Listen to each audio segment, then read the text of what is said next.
الحمد لله وكفى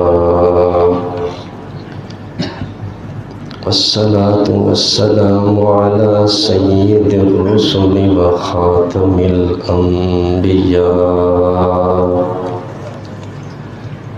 وعلى آله وأصحابه الأتقياء.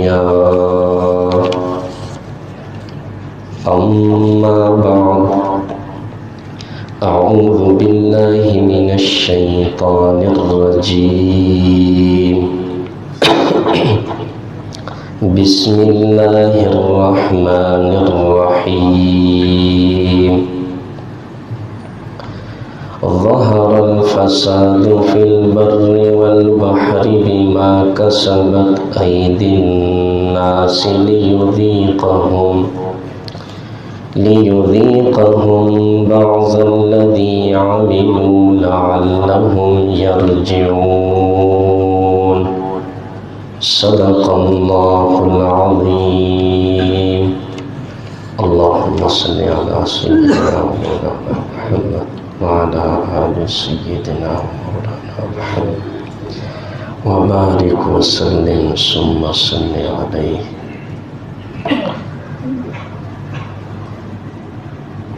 آج ہر طرف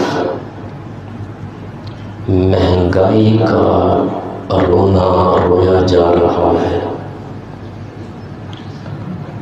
اور لوگ اپنی عقل و فہم کے لحاظ سے اس کے اسباب اور وجوہات پر تبصرے کر رہے ہیں، لیکن تعجب کی بات یہ ہے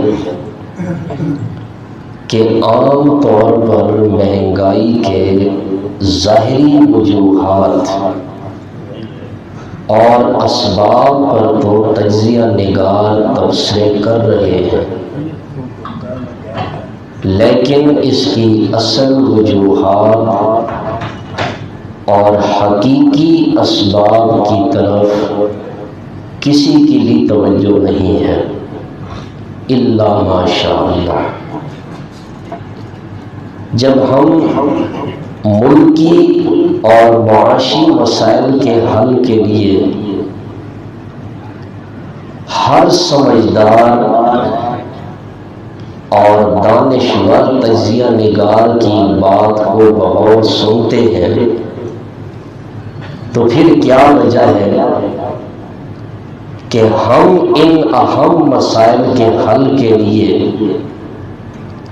دنیا کی سب سے عقل مند ترین ہستی حضور صلی اللہ علیہ وسلم کی طرف کیوں نہیں دیکھتے کہ اس مقدس ہستی نے ان مسائل کے حل کی کیا وجوہات اور کیا حقیقی اسباب بیان فرمائے ہیں۔ اور حقیقت یہ ہے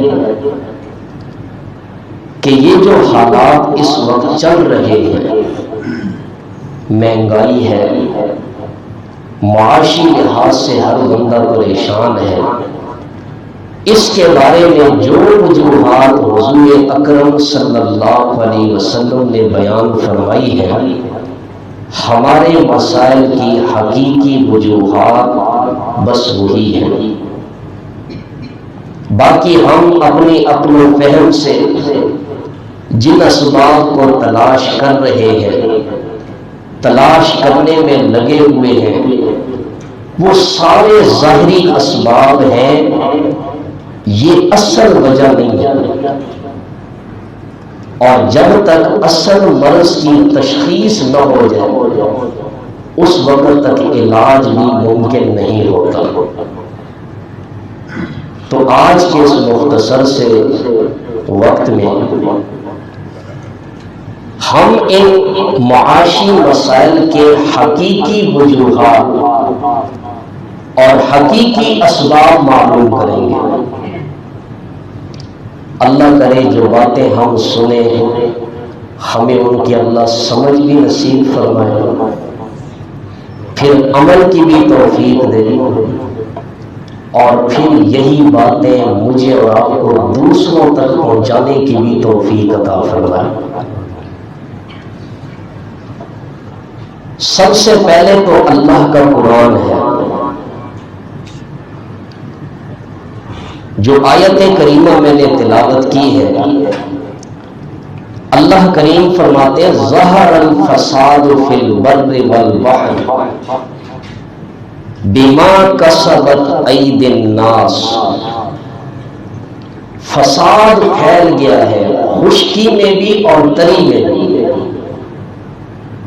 کیوں؟ بما کسبت ایدی الناس، لوگوں کے بدعمالیوں کی وجہ سے۔ یہ جو آج زمین میں فساد ہے، بگاڑ ہے، ہر شخص کو دیکھیں بے چین ہے، بے سکون ہے، پریشانیوں نے اسے گھیر رکھا ہے۔ بارشیں بند ہیں، مہنگائی عروج پر ہے، ہر بندہ پریشانی کے عالم میں ڈوبا ہوا ہے۔ اللہ کریم فرماتے ہیں یہ جتنا فساد اور بگاڑ ہے، یہ جو تمہارے معاشرے میں بدامنی، بے چینی اور بے سکونی ہے، کبھی تم نے اس پر غور بھی کیا ہے؟ بما کسبت ایدی الناس، یہ تو تمہارے اعمال کے کرتوت کا بدلہ ہے۔ جو کچھ تم بدعمالیاں کر رہے ہو، یہ اسی کی سزا مل رہی ہے۔ لِيُذِيقَهُمْ بَعْضَ الَّذِي عَمِلُوا لَعَلَّهُمْ يَرْجِعُونَ، تاکہ اللہ ان بدعمالیوں کی تھوڑی سی سزا تمہیں دنیا میں چکھا دے کہ میرے بندے پھر میری طرف بڑھ رہا ہے۔ تو قرآن کی اس آیت نے ہمیں اصل سبب بتا دیا کہ آج امت میں فساد کیوں پیدا ہوا ہے، بدامنی کیوں ہے، مہنگائی کیوں ہے، بارشیں کیوں بند ہیں، ہر انسان ذہنی طور پر پریشان کیوں ہے۔ قرآن نے ہمیں بتایا اس کی وجہ حقیقی وہ ہمارے اپنے گناہ ہیں۔ اور انصاف سے بتائیں، اب تک جو ہم بھی تبصرے کر رہے ہیں، تجزیہ نگار لگے ہوئے ہیں، کسی نے یہ کہا ہے یہ ہمارے گناہوں کی شامل ہے؟ او جی یہ فلاں کی وجہ سے مہنگائی ہے، فلاں بڑا ظالم ہے، فلاں یوں ہے، فلاں یوں ہے۔ ہم میں سے کسی عقل مند نے اپنی ذات میں غور نہیں کیا میں کتنا درست ہوں، کہیں یہ میرے اعمال کی وجہ سے تو یہ نہیں ہوگا۔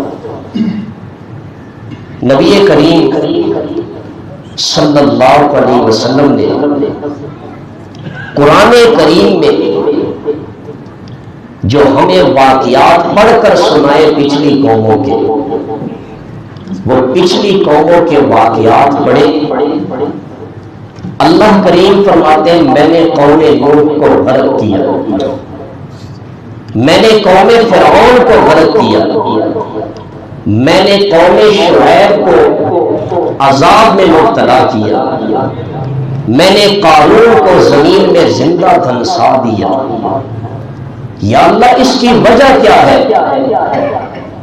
وقت مختصر ہے، جہاں بھی آپ پڑھیں گے اللہ کریم فرماتے ہیں اس کی وجہ ان کے گناہ تھے۔ اور حضور اکرم صلی اللہ علیہ وسلم نے ارشاد فرمایا کہ آدمی جب گناہ کرتا ہے اس گناہ کی وجہ سے یہ بندہ اپنے رزق سے محروم کر دیا جاتا ہے۔ ہم سمجھتے ہیں کیوں رزق کی تنگی آ گئی، روتے ہیں، حکمرانوں کو گالیاں دیتے ہیں، انہیں برا بھلا کہتے ہیں۔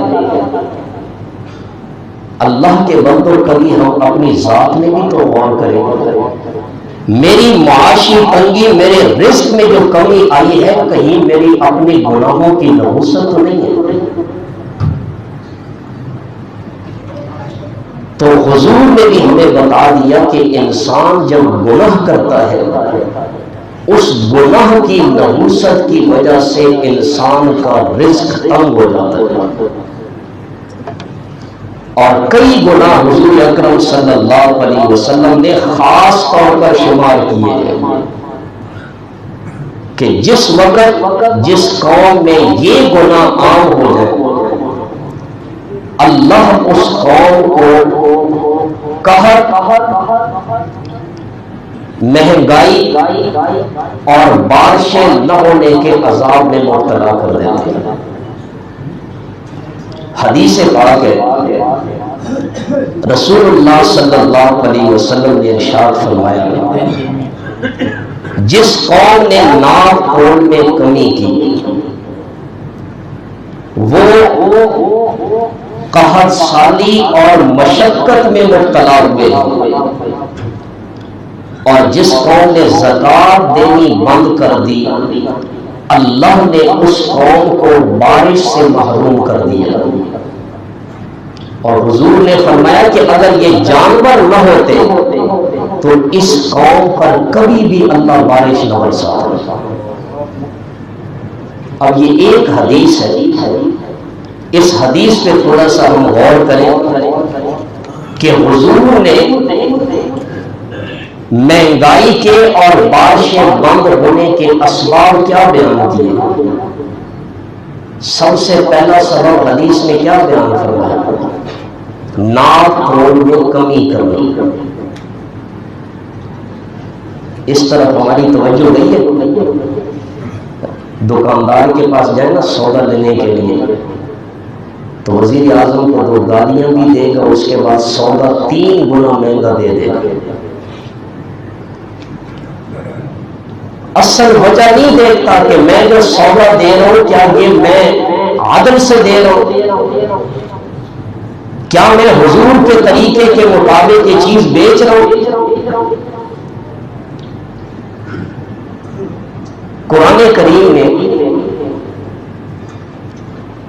حضرت شعیب علیہ السلام کی قوم کا واقعہ ہمارے سامنے بیان کیا ہے، جس سے پڑھ کر معلوم ہوتا ہے کہ قوم شعیب بھی ناپ تول کے جرم میں مبتلا تھی۔ حضرت شعیب علیہ السلام نے انہیں سمجھایا یا قوم اوفوا المکیال والمیزان، اے میری قوم ناپ اور تول پوری طرح کیا کرو، ولا تبخسوا الناس اشیاءهم، اور لوگوں کا ان کی چیزوں میں نقصان مت کیا کرو، ولا تعصوا فی الارض، زمین میں فساد نہ مچاؤ۔ اب دیکھیں حضرت شعیب کی قوم ناپ تول کے کمی کے جرم میں مبتلا تھی۔ مفسرین نے یہاں پہ ایک بڑا عجیب نکتہ لکھا ہے جس میں ہمارے لیے بڑا سبق ہے کہ سابقہ انبیاء کرام علیہ السلام کے واقعات جو قرآن نے ہمیں بیان کر کے سنائے ہیں، جتنے بھی انبیاء آئے ہر نبی نے سب سے پہلے اپنی قوم کو توحید کی دعوت دی، باقی معاملات پر کوئی گفتگو نہیں کی، اور ان قوموں کے بنیادی وجہ وہ کفر اور ایمان کی تھی۔ ان پر اگر اللہ نے عذاب نہیں بھیجا تو اس وجہ سے کہ وہ ایمان لے آئے، اگر ایمان نہیں لائے اللہ نے ان کو عذاب سے دوچار کیا۔ لیکن پورے قرآن میں 2 قومیں ایسی ہیں کہ جن کو اللہ نے کفر و شرک کے ساتھ ساتھ 2 اعمال خبیثہ کی وجہ سے عذاب میں گرفتار کیا، جن میں سے پہلی قوم قوم لوط ہے۔ یہ ایک ایسے خبیث عمل میں مبتلا تھی قرآن کہتا ہے کہ تاریخ انسانی میں اس سے پہلے یہ برا فعل کسی قوم نے بھی نہیں کیا، اور وہ کیا تھا؟ مرد مردوں سے بدفعلی کرتے تھے۔ پھر اللہ نے ان کو کفر و شرک کے ساتھ ساتھ اس کبھی گناہ کی وجہ سے اتنی بڑی سزا دی، اس پوری بستی کو آسمانوں پہ اٹھایا، وہاں سے الٹا زمین پہ دے مارا، پھر اوپر سے پتھروں کی بارش برسا دی۔ اور دوسری قوم جس کا قرآن نے ذکر کیا کہ اس قوم نے شرک کے ساتھ ساتھ ایک کبھی جرم یہ کیا کہ وہ ناپ توڑ میں کمی کرتے تھے، اور وہ تھی قوم شعیب۔ اللہ نے ان کو ناپ توڑ میں کمی کرنے کی وجہ سے عذاب میں مبتلا کر دیا۔ تو ان آیات سے معلوم ہوا کہ یہ دو جرم اللہ کے ہاں انتہائی مبروز ہے، ایک مرد کا مرد سے بدفعلی کرنا اور دوسرا ناپ توڑ میں کمی کرنا۔ نبی اکرم صلی اللہ علیہ وسلم جب مدینہ تشریف لائے ہجرت فرما کر، تو مدینہ میں بھی اسی طرح لوگ ناپ توڑ میں کمی کرتے تھے۔ حضرت عبداللہ ابن عباس رضی اللہ عنہما سے روایت ہے کہ مدینہ میں حضور پر سب سے پہلے جو سورت نازل ہوئی وہ سورہ مطففین ہے۔ سورہ مطففین میں کیا ہے آپ کو علم ہے؟ ویل للمطففین، ہلاکت ہے ناپ توڑ میں کمی کرنے والوں کے لیے۔ الذین اذا اکتالوا علی الناس یستوفون، جب لوگوں سے لیتے ہیں تو پورا پورا وصول کرتے ہیں۔ وَإِذَا كَالُوهُمْ أَوْ وَزَنُوهُمْ يُخْسِرُونَ، لیکن جب لوگوں کا حق ان کو دیتے ہیں تو کم کر کے دیتے ہیں۔ جب اللہ نے یہ سورت نازل فرمائی، حضور نے مدینہ میں صحابہ کو یہ سورت سنائی، سارے صحابہ یا جو کوئی اس جرم میں مبتلا تھا فوراً اس سے توبہ طائب ہو گیا۔ قوم شعیب کو تو حضرت شعیب نے بڑا سمجھایا، باز نہیں آئی، لیکن حضور نے ایک سورت سنائی تو صحابہ اس سے باز آ گئے۔ اصل چیز ان کے دلوں میں خدا کا خوف تھا۔ اور یہ یاد رکھیں، جس بندے کے دل میں خدا کا خوف آ جائے وہ خلوت میں بھی جرم سے بچتا ہے، جلوت میں بھی جرم سے بچتا ہے، وہ سریعام بازار میں بھی جرم سے بچتا ہے، وہ جنگل میں جا کر بھی جرم سے بچتا ہے۔ حضرت عبداللہ ابن عمر رضی اللہ عنہ ایک دفعہ مدینہ سے باہر چلتے پھرتے ہیں، ایک چرواہے کو دیکھا بکریاں چرا رہا، اسے کہا کھانا میرے ساتھ کھائے، تو چرواہے نے کہا میں نے روزہ رکھا ہوا ہے۔ عبداللہ ابن عمر نے کہا میں اس کا کچھ امتحان لے لیتا ہوں، اس میں تقویٰ کتنا ہے۔ انہوں نے کہا یہ بکریاں چرا رہے، ایک بکری مجھے فروخت کر دیں، روزے کے افطار کرنے کے لیے اس میں سے میں آپ کو گوشت بھی دے دوں گا۔ اس نے کہا یہ میرے آقا کے ہیں، میں ان کا مالک نہیں ہوں۔ تو عبداللہ ابن عمر نے کہا اس وقت کوئی آقا موجود ہے، وہ کوئی آپ کو دیکھ رہا ہے، ایک بکری مجھے دے دے۔ تو آپ اس چرواہے کی بات سنیں، ایمان تازہ ہو جاتا ہے۔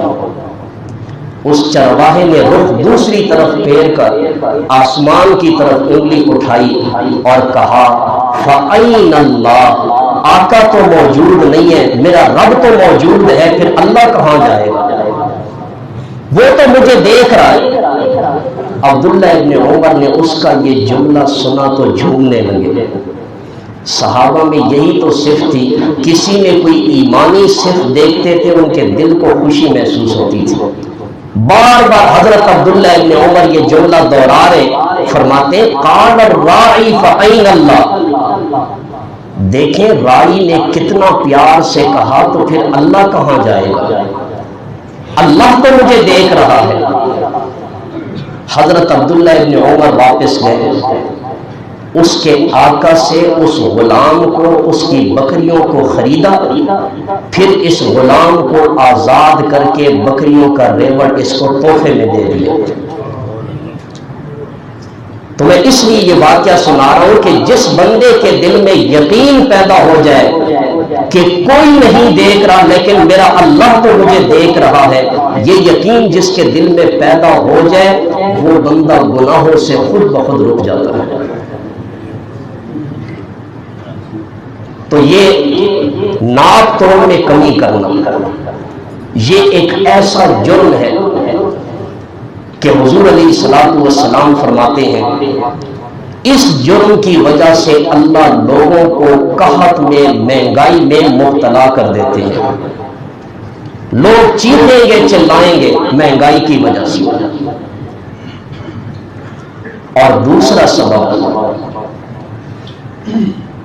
پہلا سبب کیا ہے؟ ناپ توڑ میں کمی کرو۔ اور ناپ توڑ میں کمی صرف یہ نہیں ہے کہ ایک ریڑھی والا ہے، ایک دکاندار ہے، اس نے ترازو رکھا ہوا ہے، ادھر پتھر ہے ادھر سامان ہے اور وہ کم تولتا ہے۔ ناپ توڑ میں کمی زندگی کے ہر شعبے میں موجود ہے۔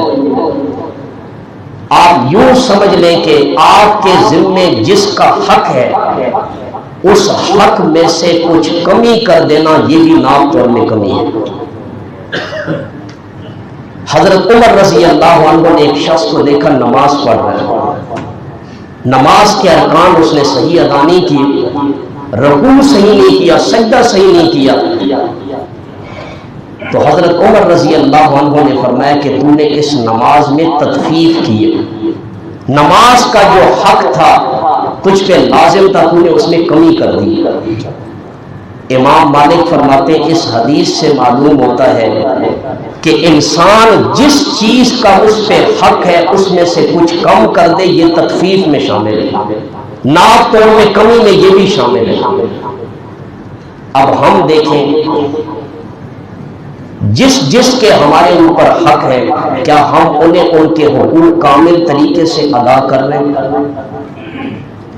ہمارے بیوی کے حقوق، ہمارے بچوں کے حقوق، ہمارے بڑوں کے حقوق، ہمارے والدین کے حقوق، سب کے حقوق اگر ادا کر لیں تو پھر شکر کریں، اگر نہیں تو پھر ہم بھی ناپ توڑ کی کمی کے مرض میں مبتلا ہیں، اللہ سے توبہ کریں۔ اور دوسرا جرم جو حضور نے بیان فرمایا وہ ہے زکوٰۃ نہ دینا۔ یہ بھی بڑا ایک اہم سبب ہے معاشی مسائل کا۔ کئی ساتھی بعد میں آئیں گے، میں نے عرض کیا کہ مہنگائی اور معاشی مسائل کا جو سبب ہے ایک تو ظاہری ہے جو ہم سنتے رہتے ہیں، ایک ہے باطنی حقیقی سبب، وہ کیا ہے؟ گناہوں میں مبتلا ہونا۔ حضور نے ہمیں جو اسباب بتائے اگر ان اسباب کو سرے سے ختم کر دیں یہ ساری پریشانیاں دور ہو جائیں۔ دوسرا جرم کیا ہے؟ زکوٰۃ نہ دینا۔ حضور نے فرمایا کہ جو قوم اپنے مال میں سے زکوٰۃ دینا بند کر دے اللہ اس قوم سے بارشوں کو بھی بند کر دیتے ہیں۔ کتنے لوگ ہیں، میں وضاحت نہیں کرنا چاہتا زیادہ، جو زکوٰۃ سے بچنے کے لیے آج بھی ہیلے بہانے تلاش کرتے ہیں کہ نہیں کرتے؟ ایک بندہ کروڑوں کا مالک ہے، ویسے بندے کی بھی عجیب فطرت ہے، مال زیادہ ہو جاتا ہے اتنی ہی بندے کو مال سے محبت بھی زیادہ ہوتی ہے، بندہ اتنا زیادہ بخیل ہوتا ہے۔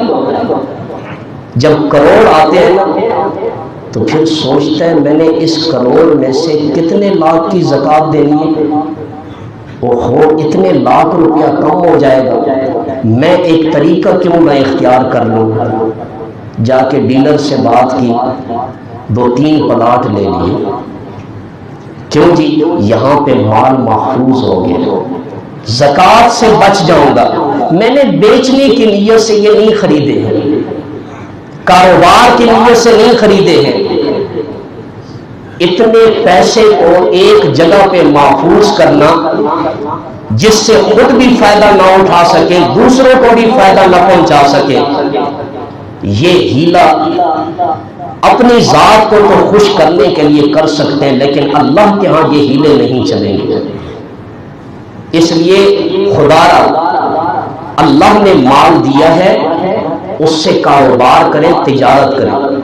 حضور نے فرمایا کہ اللہ نے رزق 10 حصے مقرر کیے، جن میں سے 9 حصے رزق اللہ نے کاروبار میں رکھا ہے۔ پیسے کو چلائیں کاروبار میں، اور سال کے بعد اسی پیسے میں سے زکوٰۃ نکال کر وہ غریبوں کو دے دیں۔ اللہ کو یہی چیز پسند ہے کہ مال گھومتا رہے، یہ صرف امیر کے ہاتھ میں بند ہو کر نہ رہ جائے۔ حقیقت عرض کر لوں کہ آج کئی لوگ بیچارے جانتے بھی نہیں ہیں کہ زکوٰۃ کیا چیز ہے، زکوٰۃ نکالنے کا طریقہ کیا ہے۔ کوئی فیکٹری کا مالک ہے، کوئی کسی کمپنی کا مالک ہے، کوئی بڑا کاروباری آدمی ہے، کتنے لوگ ہیں جو زکوٰۃ کو صحیح طریقے سے ادا کرتے ہیں؟ اگر یہ ادا کرنے لگ جائیں تو کوئی ایک بندہ بھی غریب باقی نہ رہے، جیسے خلفائے راشدین کے دور میں تھا۔ جب لوگ کامل طریقے سے زکوٰۃ ادا کرتے تھے، کوئی لینے والا بھی نہیں ملتا تھا، ہر بندہ خوشحال ہو گیا تھا۔ تو اس کی وجہ تو یہی معلوم ہوتی ہے نا کہ آج ہم زکوٰۃ صحیح طریقے سے گن کر ادا نہیں کرتے، اور یہ ایک ایسا جرم ہے کہ جو قوم زکوٰۃ دینا بند کر دے یا اس میں کمی کرنے لگ جائے، اللہ اس قوم پر بارشیں بھی بند کر دیتے ہیں۔ اور تیسرا سبب حضور نے بیان فرمایا،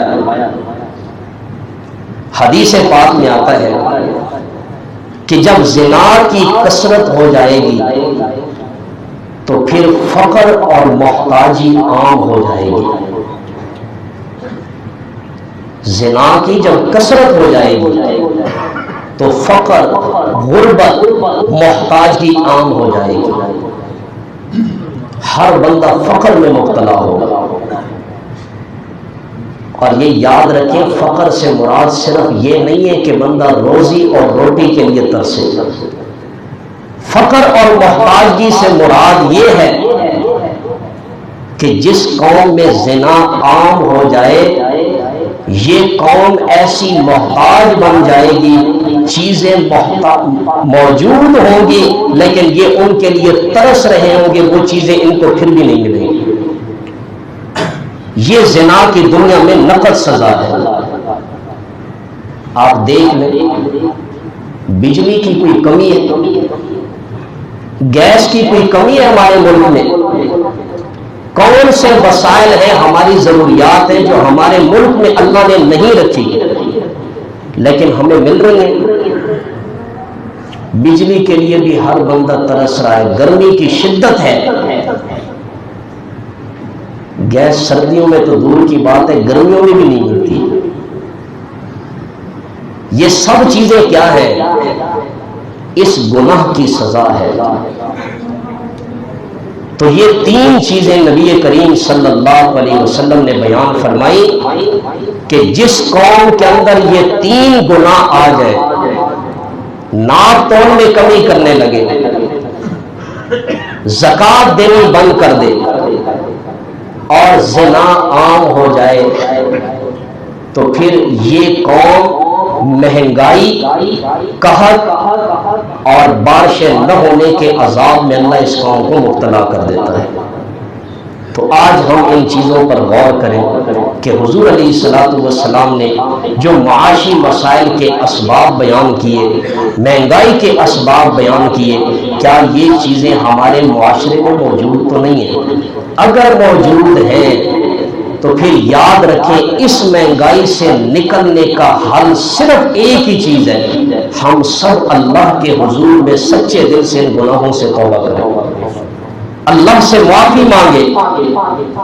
اور قرآن میں آتا ہے فَقُلْتُ اسْتَغْفِرُوا رَبَّكُمْ إِنَّهُ كَانَ غَفَّارًا، تم اللہ کے سامنے گناہوں سے معافی مانگ لو، اللہ تمہارے گناہوں کو بھی بخش دے گا، تم پر رزق کی بھی بارش برسا دے گا اور رحمت کی بھی بارش برسا دے گا۔